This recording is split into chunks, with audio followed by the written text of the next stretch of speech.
오늘 우리에게 주신 기도 제목을 함께 따라 하시겠습니다. 마지막 날까지 의로운 성도의 삶을 포기하지 않게 하시고 주님의 시각으로 살게 하소서. 할렐루야. 아멘. 이 세상의 삶은 매우 불공평한 것처럼 느껴집니다.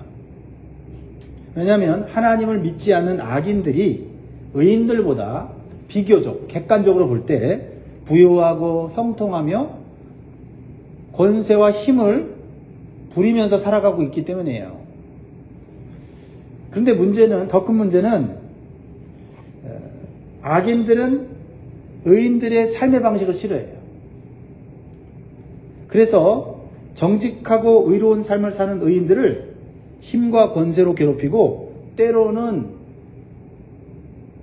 제거하려고까지 합니다. 그것이 이 세상에서, 우리가 살고 있는 세상에서 지금 나타나는 현상이에요.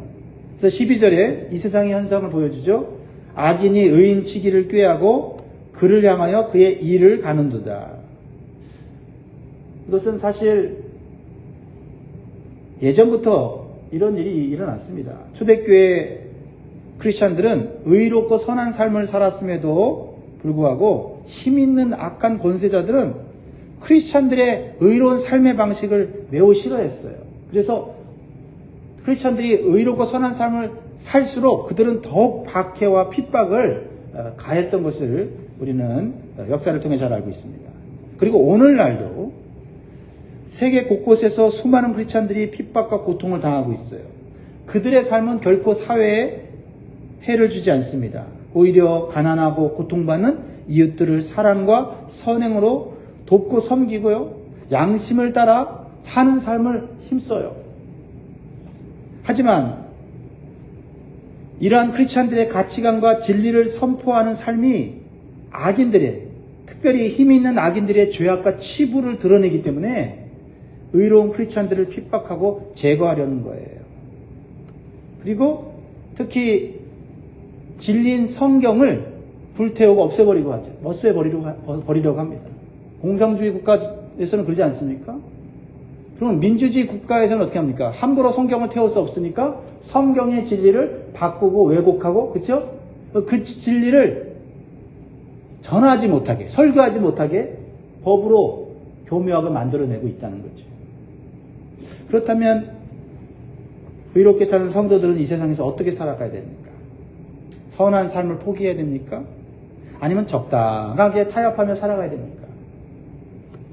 자, 오늘 본문은 선하고 의로운 삶을 사는 의인들이 고통당하는 세상에서 어떻게 살아야 되는지를 보여주고 있어요. 첫 번째 우리에게 주시는 교훈을 마음에 새기면 좋겠어요. 성도들은 인생의 최후의 결말을 아시는 주님의 시각을 가져야 돼요. 주님은 이 세상 모든 인생의 최후의 결말을 알고 계세요. 자, 13절 보겠습니다. 같이 읽습니다. 시작. 그러나 주께서 그를 비웃으시리니 그의 날이 다가옴을 보심이로다. 주님이 악인들을 보시고 비웃는다는 거예요. 왜 그럴까요? 힘 있는 악인들을 보고 비웃는다는 거 쉬운 거 아닙니다. 주님은 미래를 볼 수 있는 권세와 시각을 갖고 계세요. 그래서 악인들의 최후의 날을 이미 알고 계시는 거예요. 이것이 우리 의인인 성도들이 가져야 될 주님의 시각이에요. 그러나 악인들은요, 자신들의 최후의 결말을 알지 못해요. 그래서 그들은 계속해서 이러한 불의한 방법으로 부와 권력을 유지하려고 해요. 그리고 악인들은 진리를 따라 사는 의인들의 입을 막아버리고 의인들을 제거하기만 하면 자신들은 계속해서 형통한 삶을 살게 될 거라고 착각하는 거예요. 그러니까 자신의 최후의 결말을 알지 못하고 계속해서 불의한 방법으로 부를 축적하고 권세를 부리고 교묘하게 법을 이용해서 의인들을 핍박하는 거죠. 그러나 의인들의 최후의 결말은 악인들의 최후의 결말과는 완전히 달라요. 자, 18절 우리에게 주시는 위로의 말씀입니다. 여호와께서 온전한 자의 날을 아시나니 그들의 기업은 영원하리로다. 악인들의 날은 심판과 멸망으로 다가오지만 온전한 자, 즉 의로운 성도들의 날, 그 마지막 날은 영원하다라고 말씀하고 있어요. 믿으십니까? 그래서 의인된 성도들은 의롭고 선한 삶을 포기하지 말아야 돼요. 끝까지 포기하지 말아야 돼요. 그리고 주님의 시각에서 인생을 볼 수 있도록 기도해야 합니다. 오늘 우리의 기도 제목이에요. 주님의 시각으로 인생의 최후를 볼 수 있는 영적인 시각을 나에게 주시옵소서. 그래야 끝까지 인내하면서 승리하게 되는 것입니다. 여러분, 이 세상의 불의와 부정을 보면서도 낙심하지 말고 선을 행하는 삶을 살면서 주님의 시각으로 인생의 최후의 결말을 보는 것처럼 살아가시기를 주의 이름으로 축복합니다. 그래서 성도들은 하나님의 공의로운 심판의 날이 있음을 믿고 견뎌야 돼요. 마지막 날 인생 역전의 날이 온다는 거예요. 14절 15절 볼까요? 악인이 칼을 빼고 활을 당겨 가난하고 궁핍한 자를 엎드러뜨리며 행위가 정직한 자를 죽이고자 하나 그들의 칼은 오히려 그들의 양심을 찌르고 그들의 활은 도로 지리로다. 여러분, 악인들은 자신들이 악하게 사용한 칼과 활로 인해서 그들은 형통하게 되고 부하게 되고 권세를 계속 유지하게 됩니다. 그런데 도리어 자신들이 사용한 칼과 활에 찔리고 고통당하는 날이 온다는 거예요. 여러분, 부메랑이라는 말을 아세요? 부메랑? 네. 부메랑 던져보셨어요? 네. 이 삼각 모양으로 된 부메랑을 확 던지면 어디로 갑니까? 다시 나한테로 돌아와요. 네. 자신이 던진 것은 자신에게 돌아온다고 하는 거예요. 하나님이 그렇게 우리의 인생을 만드셨다는 거죠. 여기에 놀라운 진리가 있죠. 그래서 갈라디아서 6장 7절에서 9절의 말씀, 이렇게 주님이 말씀하셨습니다. 스스로 속이지 말라. 하나님은 업신여김을 받지 아니하나니 사람이 무엇으로 심든지 그대로 거두리라. 자기의 육체를 위하여 심는 자는 육체로부터 썩어질 것을 거두고 성령을 위하여 심는 자는 성령으로부터 영생을 거두리라. 우리가 선을 행하되 낙심하지 말지니 포기하지 아니하면 때가 이르매 거두리라. 여러분, 심는 대로 거두게 하시는 의로운 심판장이신 하나님이 이 세상에서 살아계시고 통치하고 계세요. 그래서 오늘 내가 선을 심었는데 오히려 그 선 때문에 고통당하고 오해받는다 할지라도 심는 대로 우리는 거둬들이게 된다는 삶을 사는 거예요. 악을 했는데도 오히려 이익을 얻고 아무런 제재도 받지 않고 형통한 삶을 산다고 착각하지만 그렇지 않다는 거예요. 그래서 의로운 성도들은 하나님께서 정해주신 길로 기쁘게 살아야 한다라는 거예요. 23절 같이 있습니다. 시작. 여호와께서 사람의 걸음을 정하시고 그의 길을 기뻐하시나니. 하나님께서는 사람의 걸음을 정하신다, 계획하신다는 거죠. 그리고 그 계획하신 길을 가는 성도들을 기뻐하세요. 왜요? 그 길에는 하나님의 생명이 있어요. 하나님의 축복이 있기 때문에 그렇습니다. 그런데요, 하나님께서 정해주신 길은 이 세상 사람의 눈으로 볼 때는 좁은 길로 가는 거예요. 예수님께서 마태복음 7장 13절에서 14절 이렇게 말씀합니다. 좁은 문으로 들어가라. 멸망으로 인도하는 문은 크고 그 길이 넓어 그리로 들어가는 자가 많고 생명으로 인도하는 문은 좁고 길이 협착하여 찾는 자가 적음이라. 우리는 지금 어떤 길을 가고 있습니까? 의로운 좁은 길로 가고 있습니까? 아니면 세상 사람들이 물질을 따라 쾌락을 따라 살아가는 넓은 길로 가고 있습니다. 그 최후의 결말은 주님이 아세요. 주님이 정해주신 좁은 문으로 가는 길은 때로는 힘이 들고 어렵지만 그 좁은 길은 하나님께서 함께 하시는 생명과 구원의 길이라는 거예요. 그래서 때로는 지치기도 하고 넘어지기도 하지만 하나님께서 다시 일으켜 세워주시는 길이 바로 좁은 길이에요. 그래서 우리가 갈만합니다. 할렐루야. 그러니까 우리가 신앙생활을 열심히 하는 거지요. 그렇죠? 뭐 예배드리러 나온다고 뭐 갑자기 하늘에서 뭐 금덩이가 떨어집니까?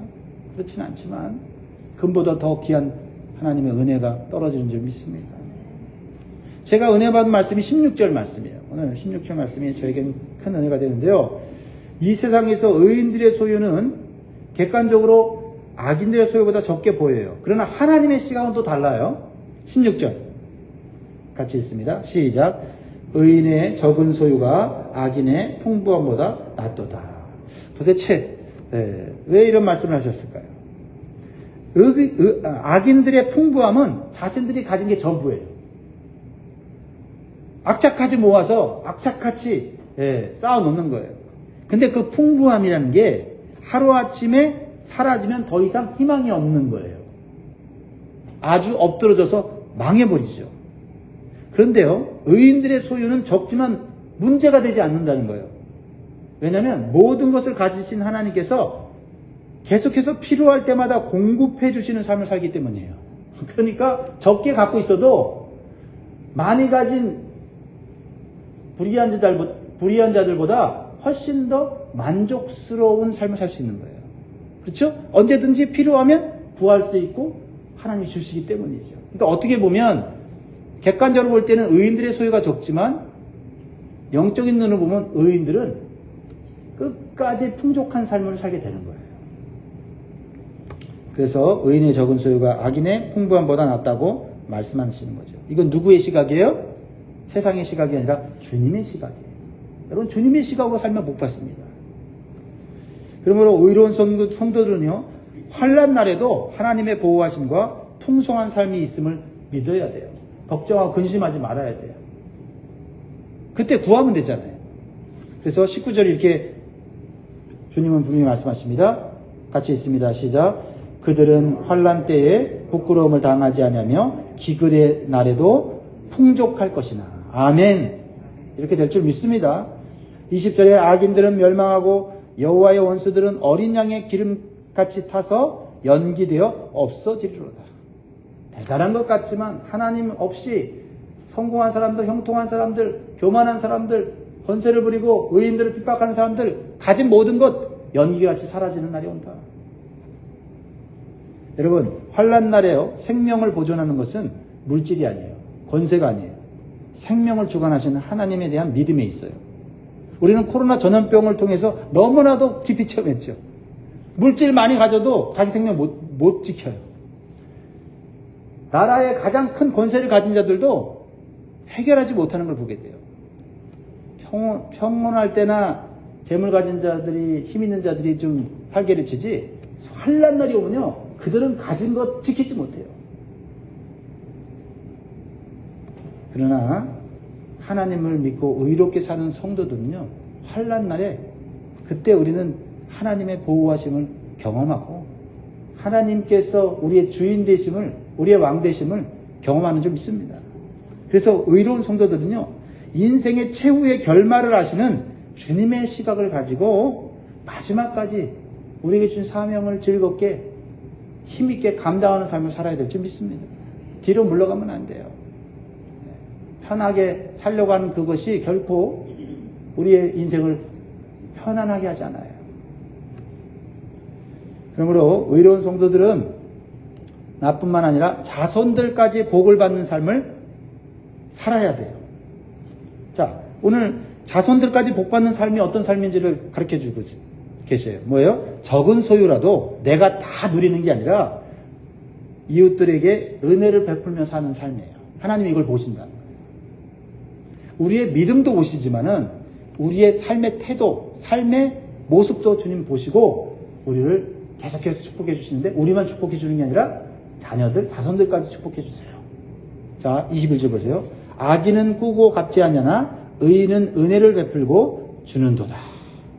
의인은 소유가 적은데도 은혜를 베풀고 주는 삶을 살아요. 왜냐하면 은혜를 베푼 삶은 그것으로 끝나지 않아요. 하늘에 쌓여서 때가 되면 하늘에서 자녀들에게 복으로 비같이 내려주시는 거예요.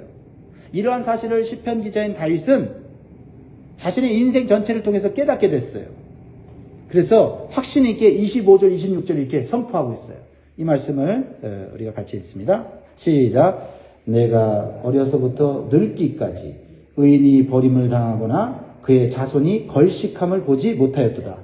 그는 종일토록 은혜를 베풀고 꾸어주니 그의 자손이 복을 받는다. 여러분, 복을 받는 거는 내가 내 노력으로 내 힘으로 수단과 방법을 가리지 않고 재물을 쌓아서 쌓아놓는 게 아니에요.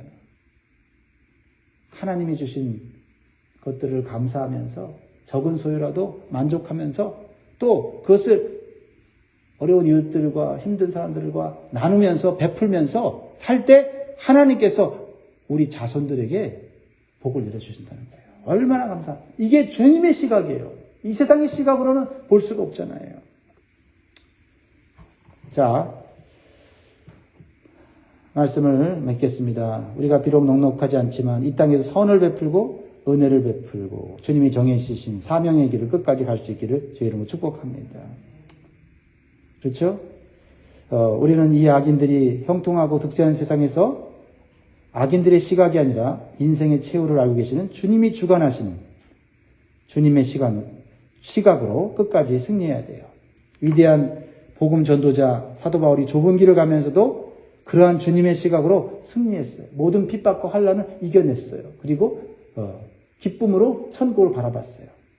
이렇게 얘기합니다. 디모데후서에 보면 4장 8절에 보면 이제후로는 나를 위하여 의의 면류관이 예비되었으므로 주 곧 의로우신 재판장이 그날에 내게 주실 것이며 내게만 아니라 주의 나타나심을 사모하는 모든 자에게 도니라. 오늘 기도 제목 뭡니까? 마지막 날까지 의로운 삶을 포기하지 않게 하시고 주님의 시각으로 살게 하소서. 기도하겠습니다.